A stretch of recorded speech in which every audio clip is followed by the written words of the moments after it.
ನಮಸ್ಕಾರ ವೀಕ್ಷಕರೇ, ನಾನು ನಿಮ್ಮ ವೈದ್ಯೆ ಪಲ್ಲವಿ KS ಅದ್ವೈತ ಆಯುರ್ವೇದ ಚಿಕಿತ್ಸಾಲಯ ಶಿವಮೊಗ್ಗದಿಂದ ಮಾತಾಡ್ತಾ ಇದ್ದೀನಿ. ಇವತ್ತು ಖಂಡೋಷ್ಟ ಅಥವಾ ಕ್ಲೆಫ್ಟ್ ಲಿಪ್ ಅಥವಾ ನಿಮಗೆ ಸೀಳ್ ತುಟಿ ಅಂತ ಏನ್ ಹೇಳ್ತೀವಲ್ಲ, ಇದ್ರ ಬಗ್ಗೆ ಹೇಳಲಿಕ್ಕೆ ಬಂದಿದ್ದೀನಿ. ಆದ್ರೆ ಆಯುರ್ವೇದದಲ್ಲಿ ಇದ್ರ ಬಗ್ಗೆನೂ ಹೇಳಿದ್ದಾರೆ, ಇದಕ್ಕೂ ಕೂಡ ಚಿಕಿತ್ಸೆ ಹೇಳಿದ್ದಾರೆ, ಅಂದ್ರೆ ಖಂಡಿತವಾಗಿ ಹೇಳಿದ್ದಾರೆ. ಸೊ ಇದಕ್ಕೆ ಏನೆಲ್ಲ ಕಾಸ್ ಅಂತ ಹೇಳಿದ್ರೆ, ಇದಕ್ಕೆ ವಾತನೇ ಮೇನ್ ಆಗಿ ಕಾರಣ ಅಂತ ಹೇಳಿರ್ತಾರೆ. ಯಾವಾಗ ಗರ್ಭಿಣಿ ಸ್ತ್ರೀಯರು ತಮ್ಮ ಮಕ್ಕಳು ಭ್ರೂಣ ಹೊಟ್ಟೆಯಲ್ಲಿ ಇದ್ದಾಗ ವಾತಕರ ಆಹಾರ ವಿಹಾರಗಳನ್ನ ಹೆಚ್ಚಾಗಿ ಮಾಡಿದಾಗ ಇದು ಉಂಟಾಗುವಂಥದ್ದನ್ನ ನಾವಿಲ್ಲಿ ನೋಡ್ಬೋದಾಗಿರುತ್ತೆ. ಹಾಗಾದ್ರೆ ವಾತಕರ ಆಹಾರ ವಿಹಾರಗಳು ಅಂತಂದ್ರೆ ಏನು ಅಂತ ನೀವು ಕೇಳುವಂಥದ್ದಾದ್ರೆ, ನಿದ್ದೆ ಮಾಡದೇ ಇರುವಂಥದ್ದು, ಸರಿಯಾಗಿ ಊಟ ಸರಿಯಾಗಿ ಮಾಡದೇ ಇರುವಂಥದ್ದು, ಉಪವಾಸ ಇರುವಂಥದ್ದು, ಹಾಗೆ ತುಂಬಾ ಭಯ ಇರುವಂಥದ್ದು, ತುಂಬಾ ದುಃಖ ಇರುವಂಥದ್ದು, ತುಂಬಾ ಚಿಂತೆ ಇರುವಂಥದ್ದು, ಇವೆಲ್ಲ ಇದ್ದಾಗ ತಾಯಿಯಲ್ಲಿ ಈ ವಾತ ಪ್ರಕೋಪ ಆಗುವಂಥದ್ದನ್ನ ನಾವಿಲ್ಲಿ ನೋಡ್ಬೋದಾಗಿರುತ್ತೆ. ಅದ್ರ ಜೊತೆಗೆ ತುಂಬಾ ಖಾರವಾದ ಆಹಾರವನ್ನ ತಗೊಳ್ಳುವಂಥದ್ದು, ಆಮೇಲೆ ತುಂಬಾ ಹುಳಿ ಉಪ್ಪು ಹೆಚ್ಚಾಗಿರುವಂತಹ ಸ್ಪೈಸಿ ಆಹಾರಗಳನ್ನ ತಗೊಳ್ಳುವಂಥದ್ದು, ಹಾಲು ಮಜ್ಜಿಗೆಯನ್ನ ತುಂಬಾ ಕಡಿಮೆ ತಗೊಳ್ಳುವಂಥದ್ದು ಮಾಡಿದಾಗ ಈ ಒಂದು ವಾತ ಪ್ರಕೋಪ ಆಗುವಂಥದ್ದನ್ನ ನಾವಿಲ್ಲಿ ನೋಡ್ಬೋದಾಗಿರುತ್ತೆ. ಆದ್ರಿಂದ ಆಯುರ್ವೇದದಲ್ಲಿ ಗರ್ಭಿಣಿ ಸ್ತ್ರೀಯರು ಯಾವಾಗ್ಲೂ ಸಿಹಿಯಾದ ಹಾಲಿನಿಂದ ಮಾಡಿರುವಂತ ಆಹಾರವನ್ನೇ ತಗೊಳ್ಬೇಕು ಅಂತ ಹೇಳಿರುವಂಥದ್ದನ್ನ ನಾವಿಲ್ಲಿ ನೋಡ್ಬೋದಾಗಿರುತ್ತೆ. ಹಾಗೆ ಹೆಣ್ಣು ಮಕ್ಕಳು ಯಾವಾಗ ಸ್ಮೋಕಿಂಗ್ ಮಾಡ್ತಾ ಇರ್ತಾರೆ, ಗರ್ಭಿಣಿ ಸ್ತ್ರೀಯರು ಯಾವಾಗ ಸ್ಮೋಕ್ ಮಾಡ್ತಾರೆ, ತುಂಬಾ ಆಲ್ಕೋಹಾಲ್ ಸೇವನೆ ಮಾಡ್ತಾ ಇದ್ದಾರೆ ಅಂತಂದಾಗ್ಲೂ ಕೂಡ ಇದು ಉಂಟಾಗುವಂಥದ್ದನ್ನ ನಾವು ನೋಡ್ಬೋದಾಗಿರುತ್ತೆ.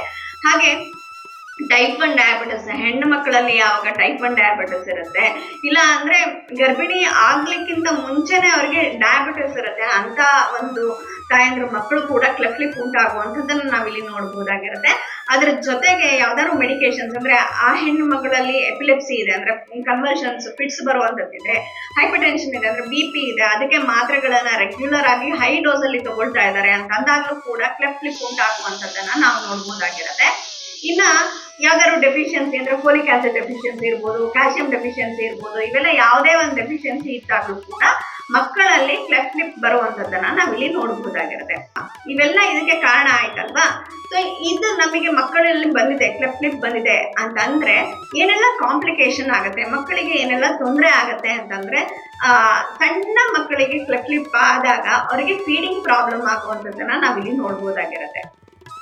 ಅಂತಂದ್ರೆ ಅವರು ಸಕ್ ಮಾಡ್ಬೇಕಲ್ಲ, ಎರಡೂ ತುಟಿ ಸೇರಿಸ್ಬಿಟ್ಟು ಅವರು ಬ್ರೆಸ್ಟ್ ಮಿಲ್ಕ್ ಅನ್ನ ಫೀಡ್ ಮಾಡ್ಬೇಕಾಗಿರುತ್ತೆ. ಆಗದೆ ಅವ್ರಿಗೆ ಏನಾಗುತ್ತೆ, ಸಕ್ಕೆ ಮಾಡಕ್ಕಾಗದೆ ತುಂಬಾ ಕಷ್ಟ ಉಂಟಾಗುವಂಥದ್ದನ್ನ ನಾವಿಲ್ಲಿ ಆ ಮಕ್ಕಳಲ್ಲಿ ನೋಡಬಹುದಾಗಿರುತ್ತೆ. ಎರಡನೇ ಕಾಂಪ್ಲಿಕೇಶನ್ ಆಗೋ ತೊಂದರೆ ಉಂಟಾಗುವಂಥದ್ದು ಅಂತಂದ್ರೆ ಹಲ್ಲುಗಳು ಸರಿಯಾಗಿ ಬರದೇ ಇರುವಂಥದ್ದು. ಅಂದ್ರೆ ಬರೀ ತುಟಿ ಮಾತ್ರ ಅಲ್ಲ, ಕೆಲವರಿಗೆ ಪ್ಯಾಲೆಟ್ಸ್ ಕೂಡ 2 ಆಗಿರುವಂಥದ್ದನ್ನ ನಾವಿಲ್ಲಿ ನೋಡ್ಬೋದಾಗಿರುತ್ತೆ. ಆಗ ಆ ಮಧ್ಯದಲ್ಲಿ ವಸಡು ಕೂಡ 2 ಭಾಗ ಆಗುವಂಥದ್ದನ್ನ ನಾವಿಲ್ಲಿ ನೋಡ್ಬೋದಾಗಿರುತ್ತೆ. ಅವಾಗ ಡೆಂಚರ್ಸ್ ಅಂದ್ರೆ ಹಲ್ಲುಗಳು ಸರಿಯಾಗಿ ಬರದೇ ಇರೋದನ್ನ ನಾವಿಲ್ಲಿ ನೋಡ್ಬೋದಾಗಿರುತ್ತೆ. ಇನ್ನ ಮೂರನೇದಂತಂದ್ರೆ ಅವರಿಗೆ ಲ್ಯಾಂಗ್ವೇಜ್ ಪ್ರಾಬ್ಲಮ್, ಅಂತಂದ್ರೆ ಕೆಲವು ಭಾಷೆ ಮಾತುಗಳು ಸರಿಯಾಗಿ ಆಡಕ್ಕೆ ಬರದೇ ಇರುವಂತದ್ದು, ಯಾವುದು ನಮಗೆ ಪ್ಯಾಲೆಟ್ ಇಂದ ಆಡಬೇಕಾಗಿರುವಂತಹ ಅಕ್ಷರಗಳನ್ನ ಅವರಿಗೆ ಉಚ್ಚಾರಣೆ ಮಾಡ್ಲಿಕ್ಕೆ ಬರದೇ ಇರುವಂತದನ್ನ ನಾವಿಲ್ಲಿ ನೋಡ್ಬೋದಾಗಿರುತ್ತೆ. ಅದ್ರ ಜೊತೆಗೆ ಯಾರಿಗೆ ಕ್ಲೆಫ್ಟ್ ಲಿಪ್ ಇರುತ್ತಲ್ಲ ಅಂತವರಿಗೆ ಹೆಚ್ಚು ಇಯರ್ ಇನ್ಫೆಕ್ಷನ್ಸ್ ಆಗುವಂಥದ್ದು, ಆ ಮಕ್ಕಳಲ್ಲಿ ಹೆಚ್ಚು ಇಯರ್ ಇನ್ಫೆಕ್ಷನ್ಸ್ ಆಗುವಂಥದ್ದನ್ನ ನಾವಿಲ್ಲಿ ನೋಡ್ಬೋದಾಗಿರುತ್ತೆ. ಅದ್ರ ಜೊತೆಗೆ ಕೆಲವು ಮಕ್ಕಳಲ್ಲಿ ಕಿವಿ ಕೇಳದೇ ಇರುವಂತಹ ತೊಂದರೆ ಕೂಡ ಅನುಭವಿಸುವಂಥದ್ದನ್ನ ನಾವಿಲ್ಲಿ ನೋಡ್ಬೋದಾಗಿರುತ್ತೆ. ಅದ್ರ ಜೊತೆಗೆ ಅವರ ಅಪಿಯರೆನ್ಸ್ ನೋಡ್ಲಿಕ್ಕೆ ವಿಭಿನ್ನವಾಗಿ ಕಾಣುವಂಥದ್ದು, ಅವರಿಗೆ ಮುಜುಗರ ಉಂಟಾಗುವಂಥದ್ದನ್ನ ನಾವಿಲ್ಲಿ ನೋಡ್ಬೋದಾಗಿರುತ್ತೆ. ಇವೆಲ್ಲ ಕ್ಲೆಫ್ಟ್ ಲಿಪ್ಪಿನ ತೊಂದರೆಗಳು ನಾವು ನೋಡಬಹುದಾಗಿರುತ್ತೆ. ಸೊ ಇದನ್ನ ನಾವು ಹೇಗೆ ಇದು ಸಾಧ್ಯನಾ, ಇದನ್ನ ಟ್ರೀಟ್ ಮಾಡಬಹುದಾ, ಆಯುರ್ವೇದದಲ್ಲಿ ಇದಕ್ಕೆ ಟ್ರೀಟ್ಮೆಂಟ್ ಇದೆಯಾ ಅಂತ ಕೇಳಿದ್ರೆ ಖಂಡಿತವಾಗಿ ಇದೆ. ಆಯುರ್ವೇದದಲ್ಲಿ ಇದಕ್ಕೆ ಶಸ್ತ್ರ ಸಾಧ್ಯ ಅಂತ ಹೇಳಿರ್ತಾರೆ, ಅಂದ್ರೆ ಸರ್ಜರಿ ಮೂಲಕ ಇದನ್ನ ಕರೆಕ್ಷನ್ ಮಾಡಬಹುದಾಗಿರುತ್ತೆ ಅಂತ. ಆದ್ರೆ ಆಯುರ್ವೇದದಲ್ಲಿ ಇದಕ್ಕೆ ಹೆಂಗ್ ಸರ್ಜರಿ ಹೇಳ್ತಾರೆ, ಸರ್ಜರಿ ಆಯುರ್ವೇದದಲ್ಲಿ ಇದೆಯಾ ಅಂತ ಕೇಳುವಂತದ್ದಾದ್ರೆ ಖಂಡಿತವಾಗಿ ಆಯುರ್ವೇದದಲ್ಲಿ ಸರ್ಜರಿ ಇದೆ. ಇವತ್ತಿಗೂ ಕೂಡ ಮಾಡರ್ನ್ ಸೈನ್ಸ್ ಅಲ್ಲಿ ಕೂಡ ಫಾದರ್ ಆಫ್ ದಿ ಸರ್ಜರಿ ಯಾರು ಅಂತ ಕೇಳುವಂತದ್ದಾದ್ರೆ ಅದು ಸುಶ್ರುತಾಚಾರ್ಯ ಅಂತಾನೆ ಎಲ್ಲರೂ ಕೂಡ ಓದುವಂಥದ್ದು. ಸೊ ಆದ್ರಿಂದ ಹೊರ ದೇಶದಲ್ಲೂ ಕೂಡ ಸುಶ್ರುತಾಚಾರ್ಯರಿಗೆ ಮನ್ನಣೆ ದೊರಕಿರುವಂತದ್ದನ್ನ ನಾವಿಲ್ಲಿ ನೋಡ್ಬೋದಾಗಿರುತ್ತೆ.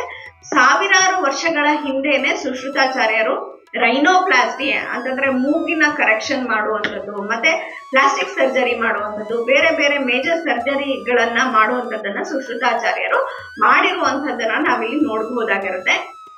ಆದ್ರಿಂದ ಇವತ್ತಿಗೂ ಕೂಡ ಶಲ್ಯತಂತ್ರ ಅಂದ್ರೆ ಸರ್ಜರಿ ಅನ್ನೋದಕ್ಕೆ ಆಯುರ್ವೇದದಲ್ಲಿ ಶಲ್ಯತಂತ್ರ ಅಂತ ಹೇಳ್ತೀವಿ. ಶಲ್ಯತಂತ್ರದಲ್ಲಿ ಉತ್ತೀರ್ಣನಾಗಿರುವಂತಹ ಬಹಳಷ್ಟು ವೈದ್ಯರು ನಮ್ಮಲ್ಲಿದ್ದಾರೆ, ಆಯುರ್ವೇದ ವೈದ್ಯರಿದ್ದಾರೆ. ಅವರು ಕ್ಲೆಫ್ಟ್ ಲಿಪ್ಪಿಗೆ ಸರ್ಜರಿ ಮಾಡುವಂಥದ್ದನ್ನ ನಾವು ನೋಡ್ಬೋದಾಗಿರುತ್ತೆ. ಆದ್ರಿಂದ ನಿಮಗೇನಾದ್ರೂ ಕ್ಲೆಫ್ಟ್ ಲಿಪ್ಪಿಗೆ ಆಯುರ್ವೇದ ವೈದ್ಯರ ಸರ್ಜರಿ ಮಾಡಬೇಕು ಅಂತಂದ್ರೆ ಖಂಡಿತವಾಗಿ ನೀವು ಸಂಪರ್ಕಿಸಬಹುದು ಅದ್ವೈತ ಆಯುರ್ವೇದ ಚಿಕಿತ್ಸಾಲಯ ಶಿವಮೊಗ್ಗ. ಇಲ್ಲಿ ನಿಮಗೆ ಮಾಹಿತಿ ಸಿಗುವಂಥದ್ದನ್ನ ನಾವಿಲ್ಲಿ ನೋಡ್ಬೋದಾಗಿರುತ್ತೆ. ಇದೆಲ್ಲ ಟ್ರೀಟ್ಮೆಂಟ್ ಪಾರ್ಟ್ ಆಯ್ತು. ಅಂದ್ರೆ ಸರ್ಜರಿಯಿಂದ ಗುಣಪಡಿಸಬಹುದು, ಇದು ಆಯುರ್ವೇದದಿಂದನೂ ಸಾಧ್ಯ ಅನ್ನೋದು ನಿಮಗೆ ಗೊತ್ತಾಯ್ತು, ಹೌದಲ್ವಾ?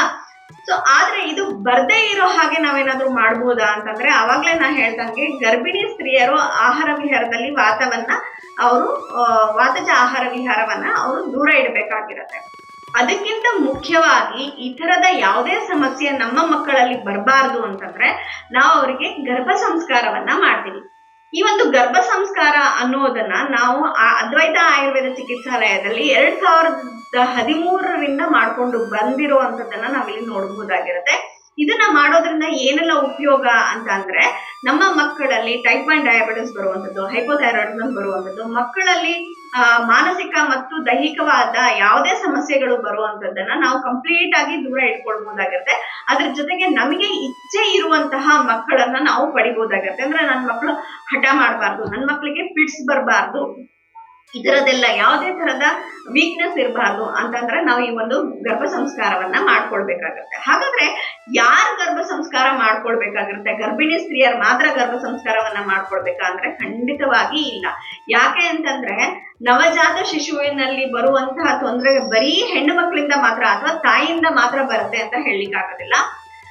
ಗಂಡನಿಂದಲೂ ಕೂಡ ಅದಕ್ಕೆ ಕೊಡುಗೆ ಇರೋದ್ರಿಂದ ನಾವು ಮದುವೆ ಆಗಿ ಕನ್ಸೆಪ್ಷನ್ ಆಗಕ್ಕಿಂತ ಮುಂಚೆ ಇಬ್ರು ಕೂಡ ಶೋಧನವನ್ನ ಮಾಡಿಸ್ಕೊಂಡು ನಂತರ ಗರ್ಭ ಸಂಸ್ಕಾರಕ್ಕೆ ಹೋಗೋದ್ರಿಂದ ಏನಾಗುತ್ತೆ ಅಂದ್ರೆ ಪ್ರೀ ಕನ್ಸೆಪ್ಷನ್ ಮತ್ತೆ ಪೋಸ್ಟ್ ಕನ್ಸೆಪ್ಷನ್ ಅಂದ್ರೆ ಗರ್ಭವತಿ ಆಗಕ್ಕಿಂತ ಮುಂಚೆ ಹಾಗೂ ಗರ್ಭಧಾರಣೆಯ ನಂತರ ಎರಡೂ ಟೈಮಲ್ಲೂ ಕೂಡ ನಾವು ಗರ್ಭ ಸಂಸ್ಕಾರವನ್ನ ಮಾಡ್ಕೊಳ್ಳೋದ್ರಿಂದ ಖಂಡಿತವಾಗಿ ಹೆಲ್ದಿ ಮಕ್ಕಳು, ನಮಗೆ ಇಚ್ಛೆ ಇರುವಂತಹ ಯಾವುದೇ ಕಾಂಪ್ಲಿಕೇಶನ್ಸ್ ಇಲ್ಲದೆ ಇರುವಂತಹ ಮಕ್ಕಳು ನಮಗೆ ಜನಿಸುವಂತದ್ದನ್ನ ನಾವಿಲ್ಲಿ ನೋಡ್ಬೋದಾಗಿರುತ್ತೆ. ಆದ್ರಿಂದ ಇದರ ಬಗ್ಗೆ ನಿಮಗೆ ಮಾಹಿತಿ ಬೇಕಾದಲ್ಲಿ ಖಂಡಿತವಾಗಿ ಸಂಪರ್ಕಿಸಿ ಅದ್ವೈತ ಆಯುರ್ವೇದ ಚಿಕಿತ್ಸಾಲಯ ಶಿವಮೊಗ್ಗ. ನೀವು ಕರೆ ಕೂಡ ಮಾಡಬಹುದು. 9187484210 ಕರೆ ಮಾಡಿ ಗರ್ಭ ಸಂಸ್ಕಾರದ ಬಗ್ಗೆ ಹಾಗೂ ಮಕ್ಕಳ ಆರೋಗ್ಯದ ಬಗ್ಗೆ ಯಾವುದೇ ತರದ ಮಾಹಿತಿ ಬೇಕಾದ್ರೆ ಖಂಡಿತವಾಗಿ ನೀವು ಸಂಪರ್ಕಿಸಬಹುದು ಅದ್ವೈತ ಆಯುರ್ವೇದ ಚಿಕಿತ್ಸಾಲಯ. ಇಷ್ಟು ಹೇಳ್ತಾ ನನ್ನ ಮಾತುಗಳನ್ನ ಮುಗಿಸ್ತೀನಿ. ನಮಸ್ಕಾರ.